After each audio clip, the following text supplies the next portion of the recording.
Hello students, आज हम next जो प्रीवियस वीडियो के बाद नेक्स्ट एक्सप्लेन करने जा रहे हैं। इस टॉपिक में एक क्वेश्चन था जो कि आपकी एनसीईआरटी का फर्स्ट क्वेश्चन है। एनसीईआरटी के लास्ट में जो बुक्स में क्वेश्चन दिए गए हैं उसका फर्स्ट है।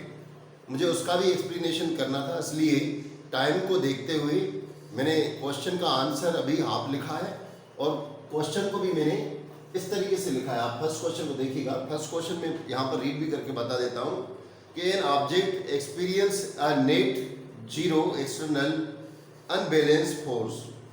क्या कोई ऑब्जेक्ट जो है जीरो एक्सटर्नल अनबैलेंस फोर्स को अनुभव करता है। Is it possible for the object to be travel with non zero velocity. क्या यह पॉसिबल है कि कोई ऑब्जेक्ट नॉन जीरो वेलोसिटी के साथ ट्रेवल करे। क्वेश्चन में कह रहा है कि इफ यस, अगर सही है तो state the condition that must be placed. इसलिए आपको कंडीशन बतानी पड़ेगी कि अगर आप हाँ कह रहे हो तो कौन सी कंडीशन है जिससे वो क्या करेगा, ऑब्जेक्ट मूव करेगा विद नॉन जीरो वेलोसिटी के साथ। कह रहा है कि एंड आपको डायरेक्शन भी बताना पड़ेगा। Condition that must be place on the magnitude and direction of the velocity. If no provide the reason. अगर नहीं है ऐसा तो आपको रीजन बताना है। तो बच्चों क्या होता है कि नॉन जीरो वेलोसिटी के साथ किसी ऑब्जेक्ट का एक्सटर्नल अनबैलेंस फोर्स लगने पर चलना पॉसिबल नहीं है। तो आंसर है नो। क्यों? क्योंकि अगर एक्सटर्नल फोर्स लगेगा ही नहीं तो ऑब्जेक्ट मूव करेगा ही नहीं। एक्सटर्नल फोर्स जरूरी है। अब आप कहेंगे कि एक्सटर्नल फोर्स जरूरी है तो यह कैपेबल केवल अर्थ पे है। क्यों? क्योंकि अर्थ पर जब तक एक्सटर्नल फोर्स नहीं लगेगा और एक्सटर्नल फोर्स जब लगेगा तो बैलेंस फोर्स बनने के लिए उसको नेट जो है वेलोसिटी, नेट जो उसका फोर्स जीरो हो जाना चाहिए। क्योंकि रीजन है फ्रिक्शन और ग्रेविटी, इन दोनों के कारण ऑब्जेक्ट के ऊपर एक्सटर्नल फोर्स चाहिए। तो no, the object will not be able to travel with non zero velocity. Non zero मतलब जीरो वेलोसिटी अगर होगी तभी वो करेगा, नॉन जीरो वेलोसिटी के साथ नहीं चलेगा। For the simple reason that, इसके लिए सिंपल रीजन क्या है, there is net zero external unbalance force. क्योंकि इसका नेट जो जीरो एक्सटर्नल अनबैलेंस फोर्स अगर हो जाएगा तो ऑब्जेक्ट मूव ही नहीं करेगा। नेट जो है आपका एक्सटर्नल फोर्स जीरो नहीं होना चाहिए। अब ये नेट का मीनिंग क्या है एक्चुअली, यहाँ पर मैंने आपको फर्स्ट बताया था कि एक अपन ने टेबल ली और उसके ऊपर मैंने आपको रिवाइज करवा देता हूँ यहाँ शॉर्ट में। एक टेबल पे अपन ने क्या लिया था, अपन ने टेबल पे एक बॉक्स लिया था और एक स्ट्रिंग यहाँ लगाई थी, एक स्ट्रिंग यहाँ लगाई थी। इसको वाई साइड का था या एक्स का था। तो मैंने कहा कि अगर अपन ने इसको लेफ्ट की और अगर अपन ने पुल किया स्ट्रिंग को तो ये एक्स के डायरेक्शन में जाएगा। अगर हमने वाई के साइड पुल किया तो वाई डायरेक्शन में जाएगा। किंतु दोनों साइड हम बराबर अगर फोर्स लगा दें तो क्या हो जाएगा, नेट फोर्स जीरो हो जाएगा। नेट फोर्स जीरो हो जाएगा तो वह मूव नहीं करेगा। तो यहाँ पर भी फोर्स लगा रहे हो आप, ये एक्सटर्नल फोर्स है, किंतु नेट एक्सटर्नल फोर्स कितना हो गया, जीरो हो गया। जीरो हो गया तो ये मूव नहीं करेगा। तो क्या यह बात जो जीरो अगर क्यों नहीं मूव, एक्सटर्नल फोर्स क्यों चाहिए? क्यों इसलिए चाहिए क्योंकि अर्थ जो रहती है वो अर्थ की सरफेस पे ग्रेविटी भी लगती है और फ्रिक्शनल फोर्स लगता है। किंतु यही बात अगर हम स्पेस में करते, डीप स्पेस में करते तो क्या होता, एक बार आप अगर फोर्स लगाते और वो फोर्स बैलेंस फोर्स से इक्वल हो जाता, यानी कि नॉन जीरो वेलोसिटी हो जाती, तो वह कंटिन्यू मूव करता रहता। तो इसका हाफ जो है आंसर ये हाफ और मैं लिख रहा हूँ, आप इसको नोट करें, मैं इसको रब करने जा रहा हूँ। तो इसके बाद वाला क्या है, मैंने कहा कि हाउएवर का मतलब होता है किंतु। किंतु अगर ऑब्जेक्ट डीप स्पेस में है यानी अंतरिक्ष में है, स्पेस में है and is completely free from force of friction, और फ्रिक्शन फोर्स से वो कंप्लीटली फ्री है, तब क्या हो जाएगा, तब ग्रेविटेशनल फोर्स दोनों से फ्री हो जाएगा तो वह मूव करेगा विथ नॉन जीरो वेलोसिटी से, यानी कंटिन्यू मूव करता जाएगा। और बच्चों मैंने आपको बताया था कि स्पेस में जब हम सैटेलाइट को लॉन्च करते हैं तो अर्थ के ऑर्बिट में वो घूमता रहता है। क्लियर? और अगर हम अंतरिक्ष में, डीप अंतरिक्ष में चले जाएं और किसी ऑब्जेक्ट को छोड़ दें तो और वो फिर खुद ही खुद मूव करता हुआ चला जाएगा, फ्लोट करता हुआ जाएगा।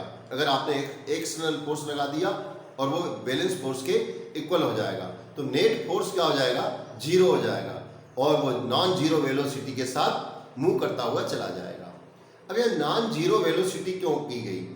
एक्चुअली जो वेलोसिटी होती है डिस्टेंस अपॉन टाइम होता है, ठीक है ना, डिस्प्लेसमेंट अपॉन टाइम। तो वो जो है नॉन जीरो वेलोसिटी के साथ कंटिन्यू मूव करता जाएगा, मीन्स उसमें टाइमिंग की कोई लिमिट, आपने उसको जीरो कर दिया तो टाइम और डिस्टेंस चलती जाएगी, वेलोसिटी जीरो हो जाएगी क्योंकि फोर्स लगाई नहीं। क्लियर? अब नेक्स्ट क्वेश्चन, नेक्स्ट टॉपिक है, उसको आप देखिए, मैं इसको रब करने जा रहा हूँ, आप चाहें तो इसको नोट कर लें। नेक्स्ट टॉपिक है वो मैंने आपको हालांकि एक्सप्लेन कर चुका हूँ गैलीलियो के केस में। गैलीलियो को मैंने एक्सप्लेन कर दिया था आपको कि किस तरीके से गैलीलियो ने इंक्लाइन का यूज करके और देखा कि जो मार्बल्स हैं वो मूव कैसे मूव कर रही होती हैं, और अगर उनके हम लुब्रिकेट यूज करते तो कंटिन्यू ज़्यादा देर तक वो मूव कर रही होती है। इसी बात को गैलीलियो ने स्पेस के लिए भी बोला। अब उसके गैलीलियो के इस कंसेप्ट को फर्दर स्टडी करके न्यूटन ने 3 फंडामेंटल लॉ दिए जिसको न्यूटन के लॉ ऑफ मोशन कहा जाता है। तो यहाँ एक क्वेश्चन बनता है, what is the law of motion? तो लॉ ऑफ मोशन क्या है? हम उसको यूं बताते हैं, फिर मैं लिख रहा हूँ, यूं बताते हैं कि Newton further studies the idea of Galileo and represent this concept in laws, in 3 fundamental laws. These 3 fundamental laws are known as law of motion. तो मैं इस क्वेश्चन को लिख के और आंसर भी लिख रहा हूँ। ये क्वेश्चन है, मैं आंसर भी लिखता जा रहा हूँ डायरेक्टली, आप देखते जाइए। Newton further studies about the concept of Galileo and formulated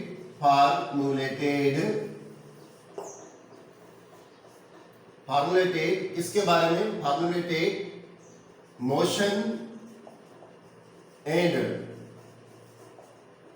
direction of moving object and represent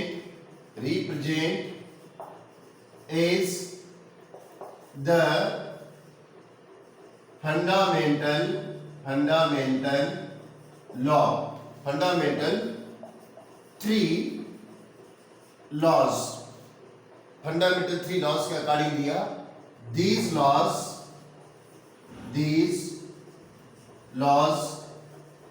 are called laws of motion.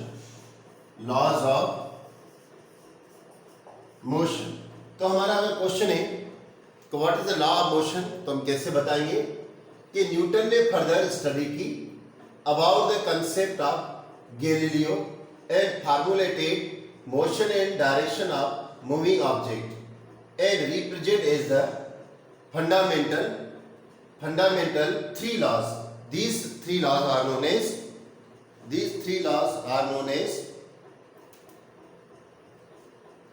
as law of motion.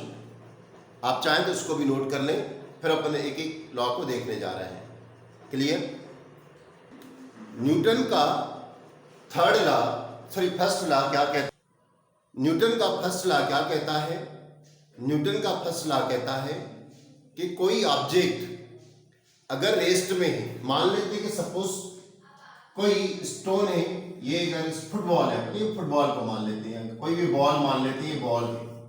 Newton का कहना है कि अगर ये बॉल है और किसी ए प्लेस पे रखी हुई है, किसी प्लेस पे ए पे ये ग्राउंड है, ए पे रखी हुई है बॉल, मान लेते हैं अपन बॉल, और ए प्लेस पे रखी हुई है। न्यूटन का कहना है कि अगर ये ए प्लेस पे रखी हुई है तो ये हमेशा ए प्लेस पे ही रहेगी, और अगर ये बॉल मूव कर रही है तो ये कंटिन्यू मूव करती हुई चली जाएगी। बात अपन को लग रही है कि ये कैसे पॉसिबल है?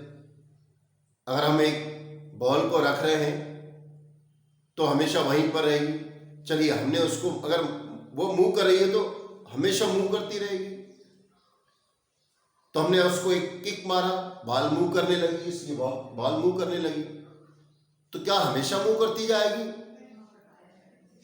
अपन को ऐसा लगता है कि ये कैसे पॉसिबल हो सकता है, किंतु न्यूटन ने जो ये बात बोली 1600 के आसपास, आप सोचिए, वो इस बात को बाद में 1957 में जब स्पुतनिक फर्स्ट को लॉन्च किया गया, वह बात स्पेस में बिल्कुल हूबहू जैसे न्यूटन ने बोली थी वो वैसी की वैसी एप्लीकेबल हो गई। मतलब न्यूटन का कहना है कि ये अगर कोई ऑब्जेक्ट रेस्ट में है तो रेस्ट में रहेगा, और अगर वह यूनिफॉर्म मोशन से स्ट्रेट लाइन में मूव कर रहा है तो ऑलवेज मूव करता रहेगा जब तक उसके ऊपर कोई एक्सटर्नल फोर्स नहीं लग जाता। अब यूं कहें कि ये जो ऑब्जेक्ट, अगर मैंने कहा कि किक मारी अपन ने इसके ऊपर, किक मारी तो क्या हो जाएगा, ये बॉल मूव करने लगेगा। आपने इसके ऊपर किक मारा बॉल के ऊपर, और ये बॉल क्या करेगी, मूव करने लगेगी, ठीक। और अगर ये बॉल मूव कर रही है तो इसका मतलब क्या होगा कि ये बॉल जो रहेगी ही इस तरीके से अपन ने किक मार रहे हैं,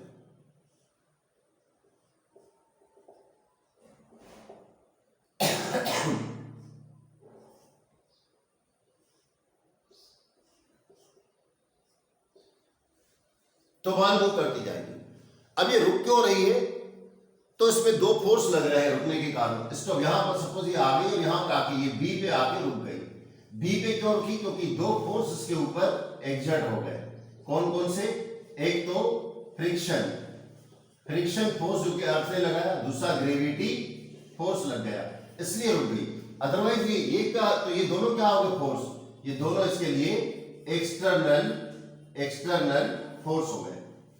अब अपन न्यूटन के इस लॉ को कैसे लिखेंगे, न्यूटन का लॉ कैसे कहते हैं, तो अपन यूं लिखेंगे, according to the Newton all object remains in rest और remain in motion in straight line unless external force is acted on them. इसका एग्जैक्ट मीनिंग यह हुआ कि न्यूटन का कहना है कि कोई ऑब्जेक्ट अगर रेस्ट में है तो रेस्ट में, और अगर मोशन में है तो मोशन में स्ट्रेट लाइन यानी सीधी लाइन में रहेगी जब तक उसके ऊपर कोई एक्सटर्नल फोर्स नहीं लगता। तो न्यूटन का first law, what is the first law of Newton, what is the first law of motion कह सकते हैं, मोशन या न्यूटन एक ही बात है। तो इसका आंसर क्या होगा, मैं आंसर लिखते देता हूं। फर्स्ट लॉ क्या कहता है कि अकॉर्डिंग टू न्यूटन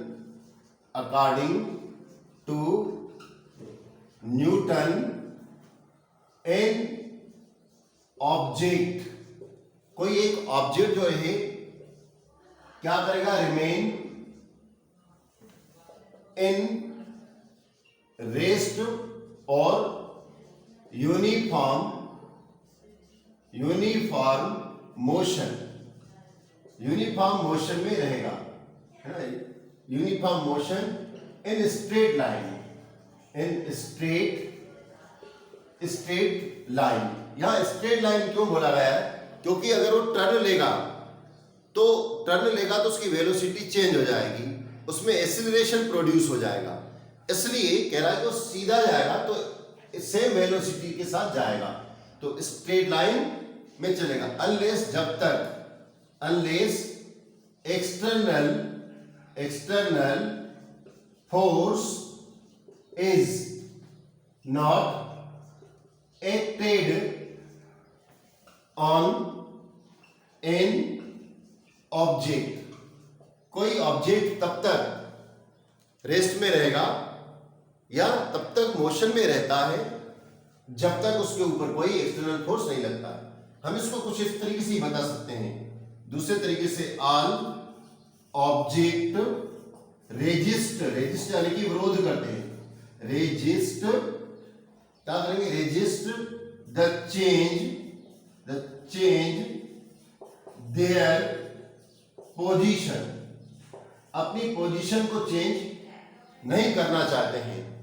न्यूटन के, आप चाहें तो इसका स्क्रीनशॉट ले लो, न्यूटन का जो ये लॉ है वो, अगर हम इसके बाद देखेंगे इनर्शिया, अब क्योंकि ये न्यूटन का लॉ है, अब इनर्शिया क्या होती है और न्यूटन के लॉ को थोड़ा मैं रिलेटेड कर दूं कि न्यूटन का जो first law also known as the law of inertia, इसको इनर्शिया के नाम से भी जाना जाता है। तो इनर्शिया एक्चुअली है क्या, ये दो अलग अलग बातें कैसे हो गई। अगर इनर्शिया था लॉ ऑफ इनर्शिया तो फिर लॉ ऑफ मोशन अलग से क्यों आया।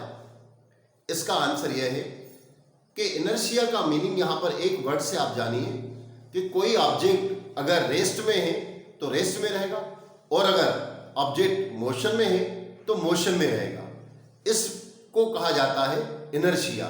किंतु यहां पर इनर्शिया से थोड़ा आगे बढ़कर बात बोली गई कि कोई ऑब्जेक्ट अगर रेस्ट में है तो रेस्ट में रहेगा और अगर मोशन में है तो मोशन में रहेगा जब तक उसके ऊपर एक्सटर्नल फोर्स नहीं लगता। ये जब तक एक्सटर्नल फोर्स नहीं लगता ये लॉ ऑफ मोशन में आ गया। और इससे पहले जो आधी बात थी वो इनर्शिया में थी। लॉ ऑफ इनर्शिया और इनर्शिया में क्या डिफरेंस है, तो पहले तो मैं इनर्शिया मैंने आपको बता दी, फिर भी लिख देता हूं इनर्शिया, आप इसको चाहे तो नोट कर लें। तो बच्चों इनर्शिया किसे कहते हैं मैंने आपको बता दिया था, फिर मैंने क्वेश्चन का आंसर भी लिख दिया ताकि आप नोट कर सकें। इनर्शिया के all the property of the matter which incapable to change their state या रेस्ट और motion, uniform motion in their own, खुद ही अपने आप चेंज नहीं कर सकते हैं, इसी को अपन इनर्शिया कहते हैं। अब ये इनर्शिया फिर से मैं बोलता हूं, इनर्शिया वह होता है कि कोई भी ऑब्जेक्ट अपने आप अपनी पोजीशन चेंज नहीं कर सकता है। मतलब कि कोई भी ऑब्जेक्ट जो रहेगा अगर वो रेस्ट में है तो अपने आप रेस्ट से मूवमेंट नहीं हो पाएगा, मूव नहीं करेगा, और अगर वो मोशन में, यूनिफॉर्म मोशन में है तो अपने आप यूनिफॉर्म मोशन से रेस्ट में नहीं आएगा, इसको अपन इनर्शिया कहते हैं। तो यहां पर एक और क्वेश्चन होता है, what is the law of inertia, inertia का लॉ क्या है। अब इनर्शिया और इनर्शिया के लॉ में क्या डिफरेंस है वो सुन लीजिए। क्या होता है कि जब कोई ऑब्जेक्ट अगर रेस्ट में है या मोशन में है तो वह क्या करेगा, मोशन में ही रहना चाहेगा या रेस्ट में ही रहना चाहेगा, यहां तक कि उसके ऊपर अगर थोड़ा सा एक्सटर्नल फोर्स भी क्यों ना लग जाए। यहां पर चेंज यही है, कोई ऑब्जेक्ट रेस्ट है तो रेस्ट में, और यूनिफॉर्म मोशन है तो यूनिफॉर्म मोशन में रहेगा, रहना चाहता है, चाहे उसके ऊपर क्यों ना थोड़ा सा एक्सटर्नल फोर्स भी क्यों नहीं लग जाए। जैसे बस में अपन ट्रेवलिंग कर रहे होते हैं तो बस में हम खड़े रहते हैं, अचानक बस चलती है तो हमारी बॉडी क्या करती है, चेंज हुआ, बस ने एक्सेलरेट हुई, चली, जो फीट है हमारे वो बस के फर्श के फ्लोर के साथ कांटेक्ट में है तो वो चलने लगते हैं। अब ये एक्सटर्नल फोर्स लग गया, चलने लगे, किंतु ऊपर का भाग कहता है कि भले फोर्स लगा मैं तो अभी भी अपनी रेस्ट में ही रहूंगा, इसलिए नीचे की बॉडी मूव करने लगती है, ऊपर की बॉडी मूव नहीं करने के कारण हम पीछे की ओर ये झुक जाते हैं। ये लॉ ऑफ इनर्शिया इस बात को बताता है। ऐसे ही बस में जा रहे हैं और अचानक ड्राइवर ने ब्रेक अप्लाई कर दी तो हमारा जो नीचे का हिस्सा है जो बस के फ्लोर के कांटेक्ट में है वो बस के साथ मूव, अचानक रुक गए, बस रुकी तो वो भी रुक गया, किंतु ऊपर के पार्ट ने कहा कि भले एक्सटर्नल फोर्स थोड़ा लग गया हम तो नहीं रुकने वाले, इसलिए अपन आगे की ओर फॉल डाउन होने लगते हैं। यह है लॉ ऑफ इनर्शिया। तो फटाफट नोट करिए, तो मैं लॉ ऑफ इनर्शिया लिख देता हूं। तो यहां पर हम देखते हैं कि what is the law of inertia, the tendency of a body to continue in its state of rest और यूनिफॉर्म मोशन। यहां तक तो ये क्या है, ये इनर्शिया तक है, किंतु लॉ कहाँ आ जाता है, इन स्ट्रेट लाइन। उसके बाद even when some external force is applied is called inertia. कोई बॉडी अगर स्टेट में तो स्टेट में, और अगर कोई मोशन में तो मोशन में रहती है, यहां तक कि उसके ऊपर अगर थोड़ा सा एक्सटर्नल फोर्स भी लगा दिया जाए तो भी वो इसी कंडीशन में रहती है। इसको अपन लॉ ऑफ इनर्शिया कहते हैं। दो तरीके की इनर्शिया होती है, एक होती है इनर्शिया ऑफ रेस्ट और दूसरी होती है इनर्शिया ऑफ मोशन। ये दो वर्ड को आप याद कीजिए। There are two types of the inertia. मैं लिख नहीं रहा हूं, आप लोग नोट कर लें, लिख लीजिएगा। There are two types of the inertia, one is the inertia of rest और दूसरी इनर्शिया ऑफ द मोशन। तो due to the inertia in rest is known as inertia of rest कहलाएगी, और मोशन का तो मोशन के कारण जो इनर्शिया होगी तो उसको इनर्शिया कहा जाएगा, इनर्शिया ऑफ मोशन। इस तरीके से हमने इनर्शिया के बारे में देखा। इससे रिलेटेड ढेर सारे क्वेश्चन हैं और उनको मैं एक एक को एक्सप्लेन करूंगा। जैसे अभी मैंने बस के बारे में बताया, उसके क्वेश्चन भी लिखवा के आंसर भी मैं आपको यहाँ पर एक्सप्लेन करूंगा। ऐसे ही हम कैरम बोर्ड खेल रहे होते हैं तो उसकी गोटियां जो रहती हैं, क्वाइन जिसको कहते हैं, और नीचे स्ट्राइकर अपन उसको लगाते हैं तो वो स्ट्राइकर के साथ नीचे वाली कॉइन चली जाती है और बाकी नीचे गिर जाती है। उसका रीजन मैं आपको बताऊंगा।